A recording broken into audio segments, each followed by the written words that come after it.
Hello, my name is Drew Savis, and this is our game Juicers, and today I'll be talking about the requirements met by our project. So, first of all, of course, because this is an educational game, it has to meet the educational standards given to us by Mr. Pinto. So, I'll just go down through order of the educational standards. So, the first one that we met was spinning and saving decisions, and this is kind of tied into our whole game concept because the goal of the game is to reach $1,500 so that you can buy your new console over the summer.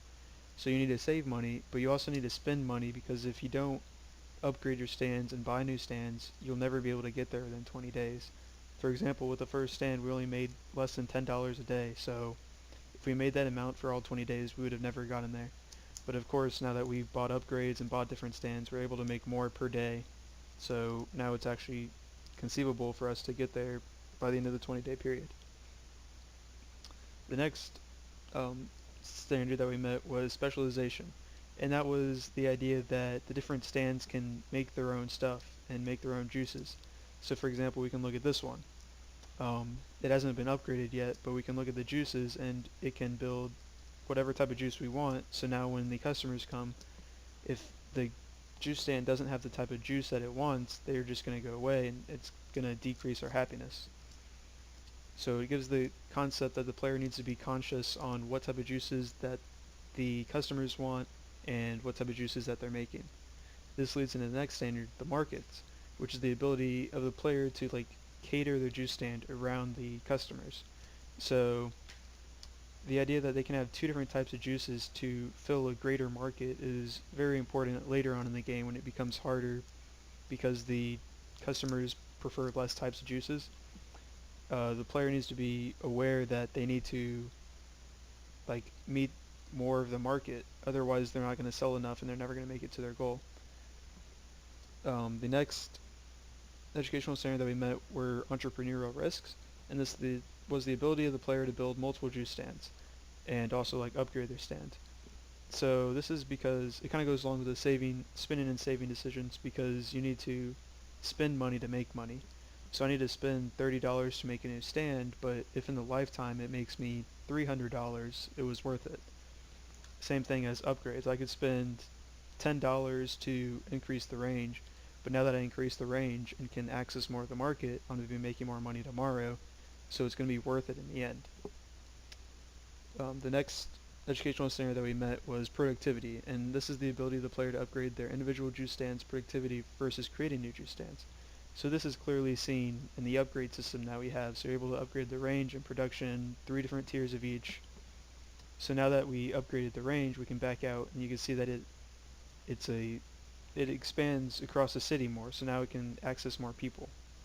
We also we haven't increased productivity yet. So now if we start the next day, we can see that we really should because now that more people are coming, our inventory is going to be lower and lower unless we're producing more at a time. So this is kind of risky because now we're going to get some sad people who come and they don't actually get their juice and have to walk away because we're out. So we can increase our inventory or our production. So now we make sure that we don't run out. The next educational standard that we met was plotting points in format planning and values points in content. So this could be seen in our graph because we made a graph that shows the hourly income of each of the stands and then the total, which is this black line.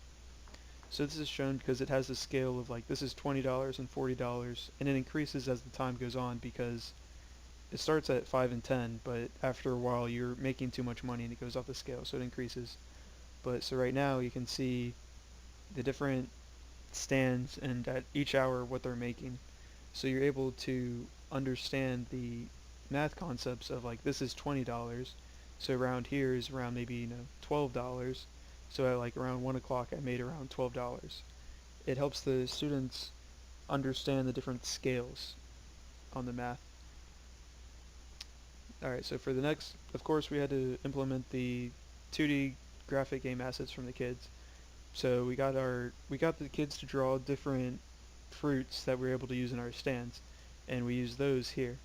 The only one out of these that we didn't use was the banana, but everything else was given to us by the kids, and plus their ideas of which juices they wanted to see in the game. The next thing was the audio assets from the kids. So if we start the day, we can hear the ambient noise from the kids talking, and it represents like because we're in a city. So you can see that right here.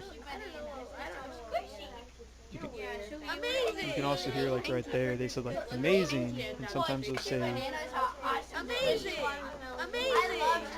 like wee and stuff like that because and those are like positive signs of like they're doing a good job. People are buying their lemonade and stuff like that. But we can make a newsstand. Here, let's make a newsstand.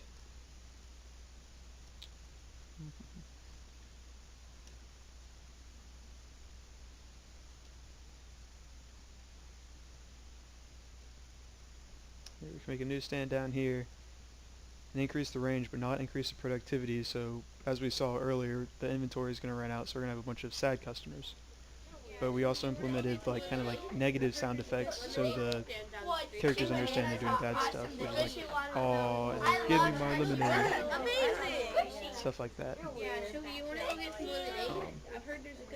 And yeah, so this is our game, and we're going to attach a link so you're able to play it. Yeah, have a good day.